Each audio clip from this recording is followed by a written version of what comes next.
رفيقاتي رفاقي في النهج الديمقراطي، رفيقاتي رفاقي في شبيبة النهج الديمقراطي، رفاقي رفيقاتي في حركة 20 فبراير.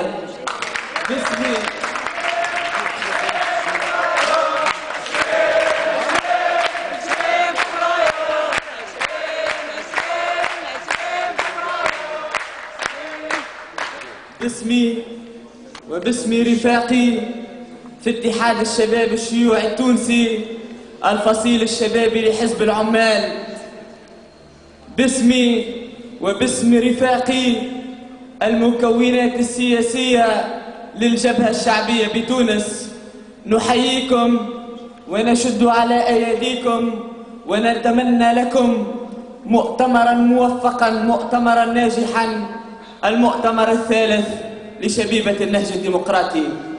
في البداية أريد أن أذكركم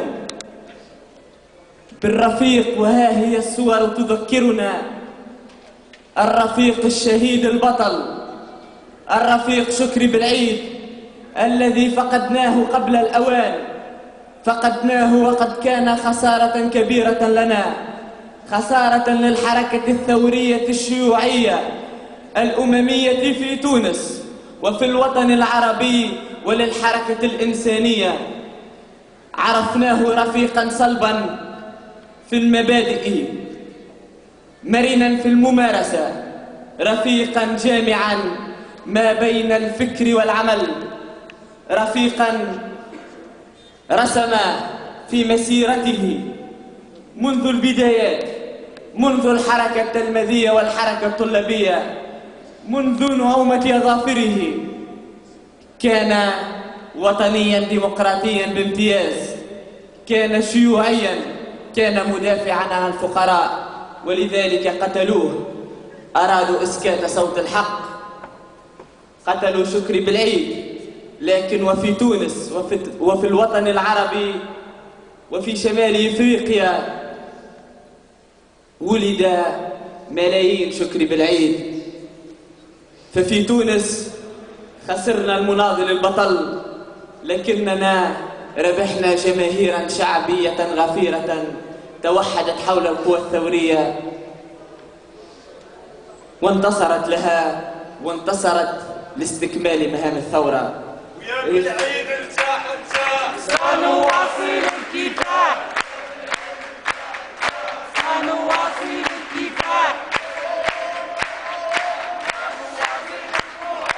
قتلهم عدمهم ولاد الشعب يحرقوهم، قتلهم عدمهم ولاد الشعب يحرقوهم، قتلهم عدمهم ولاد الشعب يحرقوهم. توحدت جماهير شعبنا في تونس قبل وبعد اغتيال الرفيق حول القوى الثورية وأساسا الجبهة الشعبية، فكان الرد مدويا يوم الاغتيال، يوم الجنازة، ويوم أربعينية الرفيق. فقادت الجبهة الشعبية النضالات في الشوارع، من النضال المطلب البسيط إلى حدود رفع شعار إسقاط النظام القديم المتهاوي والنظام الجديد الذي ما يريدون بناءه نظام العمالة ونظام الرجعية بقيادة حركة النهضة في تونس. والشعب